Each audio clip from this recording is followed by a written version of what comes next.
லேவியராகமம் 23ஆம் அதிகாரம்.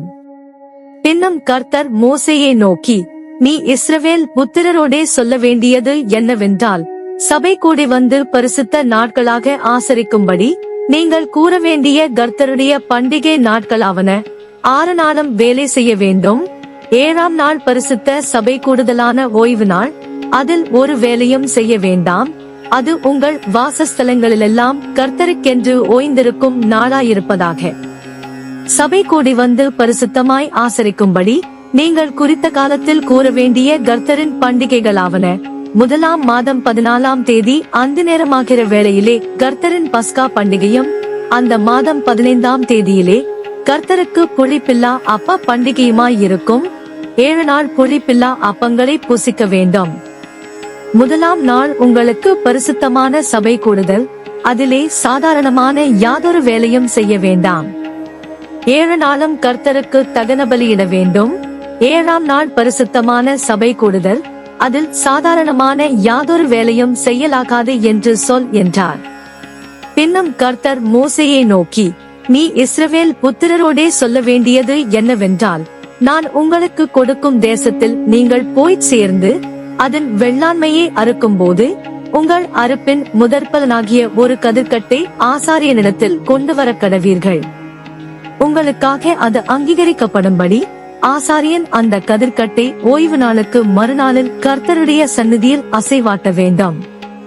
நீங்கள் அந்த கதிர்க்கட்டை அசைவாட்டும் நாளில் கர்த்தருக்கு சர்வாங்க தகன பலியாக ஒரு வயதான பழுதற்ற ஒரு ஆட்டுக்குட்டியையும், கர்த்தருக்கு சுகந்த வாசனையான தகன பலியாக ஒரு மரக்காலிலே 10 பங்கானதும் எண்ணெயிலே பிசைந்ததுமான மெல்லிய மாவாகிய போஜன பலியையும், திராட்சப்பழரசத்திலே கார்படியாகிய பான பலியையும் செலுத்த கடவீர்கள். உங்கள் தேவனுக்கு காணிக்கையை நீங்கள் கொண்டு வரும் அந்நாள் மட்டும் அப்பமும் வாட்டிய கதிரும் பச்சை கதிரும் புசியீர்களாக.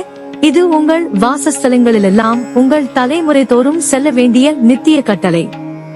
நீங்கள் அசைவாட்டும் கதிர்க்கட்டை கொண்டு வரும் ஓய்வு நாளுக்கு மறுநாள் முதற்கொண்டு எண்ணத் துவக்கி 7 வாரங்கள் நிறைவேறின பின்பு 7ஆம் ஓய்வு நாளுக்கு மறுநாளாகிய 50ஆம் நாள் மட்டும் எண்ணி கர்த்தருக்கு புதிய போஜன பலியை செலுத்த கடவீர்கள்.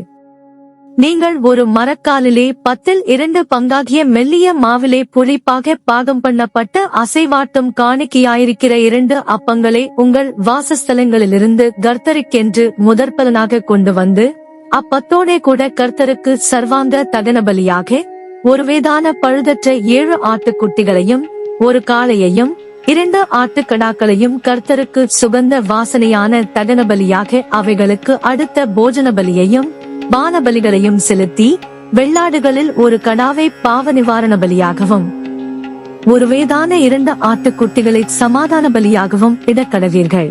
அவைகளை ஆசாரியன் முதற்பலனாகிய அப்பத்தோடும் 2 ஆட்டுக்குட்டிகளோடும் கூட கர்த்தருடைய சந்நிதியில் அசைவாட்டும் பலியாக அசைவாட்ட கடவன். கர்த்தருக்கு பரிசுத்தமாகிய அவைகள் ஆசாரியனுடையவைகளாகும். அந்த நாள் உங்களுக்கு சபை கூடும் பரிசுத்த நாள் என்று கூற வேண்டும். அதிலே சாதாரணமான யாதொரு வேலையும் செய்யலாகாது. இது உங்கள் வாசஸ்தலங்களிலெல்லாம் உங்கள் தலைமுறை தோறும் செல்ல வேண்டிய நித்திய கட்டளை. உங்கள் தேசத்தின் வெள்ளாண்மையை நீங்கள் அறுக்கையில் வயலின் ஓரத்தில் இருக்கிறதை முற்றிலும் அறுக்காமலும், சிந்தி கிடக்கிற கதிர்களை பொறுக்காமலும், எளியவனுக்கும் பரதேசிக்கும் அவைகளை விட்டுவிட வேண்டும். நான் உங்கள் தேவனாகிய கர்த்தர் என்று சொல் என்றார். பின்னும் கர்த்தர் மோசேயை நோக்கி, நீ இஸ்ரவேல் புத்திரரோடே சொல்ல வேண்டியது என்னவென்றால், உங்களுக்கு 7ஆம் மாதம் 1ஆம் தேதி எக்கால சத்தத்தால் ஞாபகக்குறியாக கொண்டாடுகிற பண்டிகை என்கிற சபை கூடும் பரிசுத்த ஓய்வு நாளாயிருப்பதாக.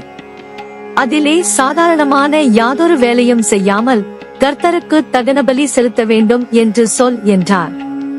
பின்னும் கர்த்தர் மோசேயை நோக்கி, அந்த 7ஆம் மாதம் 10ஆம் தேதி உங்களுக்கு பாவநிவர்த்தி செய்யும் நாளும் சபை கூடும் பரிசுத்த நாளுமாயிருப்பதாக. அப்பொழுது நீங்கள் உங்கள் ஆத்துமாக்களை தாழ்மைப்படுத்தி கர்த்தருக்கு தகனபலி செலுத்த கடவீர்கள்.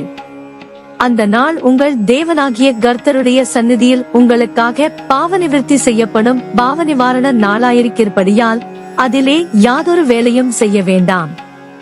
அந்நாளிலே தன்னை தாழ்மைப்படுத்தாத எந்த ஆத்துமாவும் தன் ஜனத்தில் இராதபடிக்கு அறுப்புண்டு போவான். அந்நாளிலே ஒரு ஆத்துமா யாதொரு வேலையைச் செய்தால் அந்த ஆத்துமாவை அவன் ஜனத்தின் நடுவிலே வைக்காமல் அழிப்பேன்.